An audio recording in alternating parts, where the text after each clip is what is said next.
Hello students, this is Mrs. DeVaron and I am here to show you how you can make a timeline using Google Slides. Okay. Now notice, okay, I have a timeline template already added here, and this is what you're going to use. However, okay, I see only 4 dates that are available here. So when I collected my information about the woman I'm studying, Shirley Chisholm, I have 1, 2, 3, 4, 5, 6, 7, 8, 9 facts that I want to add to my timeline. All right, so what I'm going to do is I'm going to go back to my timeline example, okay, the template that I'm using, and notice where it says dates for. I'm going to click on that drop down arrow.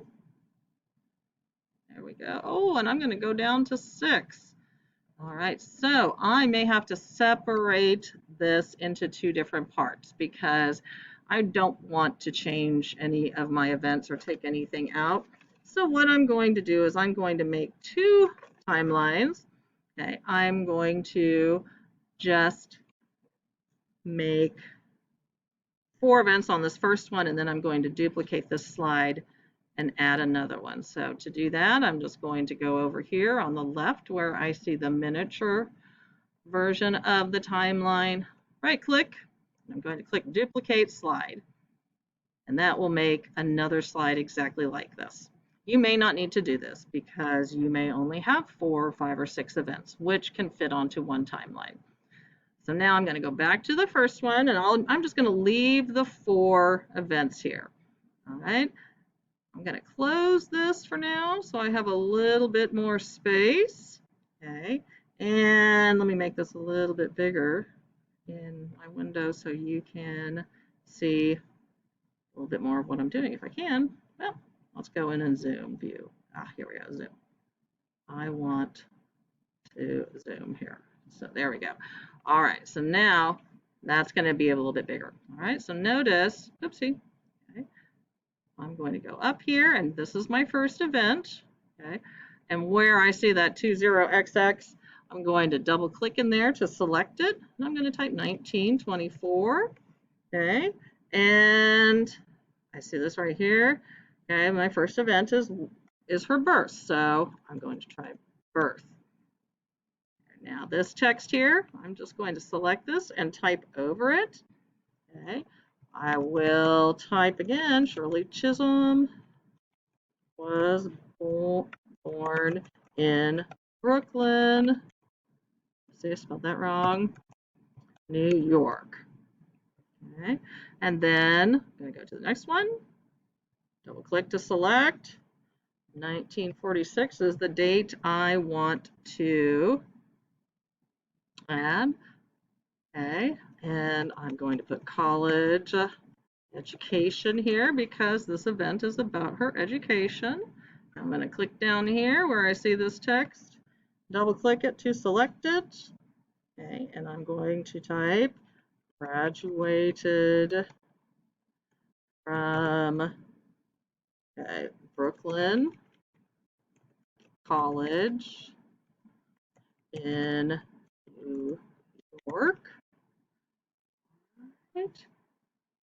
Okay, and then I'm going to go back over here and add another date, 1952, and so on. I'm going to pause the recording here so you don't have to watch me enter every single one. All right, so now you can see I have added the events to the 2 slides that I'm using for my timeline. And on the second timeline, I found a couple of pictures that I think I wanted to use, but I think I want one for my first slide. So what I'm going to do is that since it says here that she earned her master's degree in elementary education from Columbia University in New York, I think I'm going to add an image of Columbia University. So I'm going to click on insert. Go to image, I'm going to search the web, and you can see I've already done some searching here. Whoopsie, I didn't mean to close that. I meant to select, There we go. I'll select that and I want to put in Columbia University, and it popped up for me. And let's see here. Oh, I think I like this picture right here. All right, I'm going to select it. I'm going to click on insert. And woo, it's really large. So I'm going to just drag it by the handles to make it significant. Oh, there we go, significantly smaller. There we go. And I think it needs to be a little bit smaller. And I want to put it right here where I am showing that she went to Columbia in 1952 to receive her graduate degree. All right, so you will see this template in your Canvas course. All right, so if you have any questions, please don't hesitate to reach out.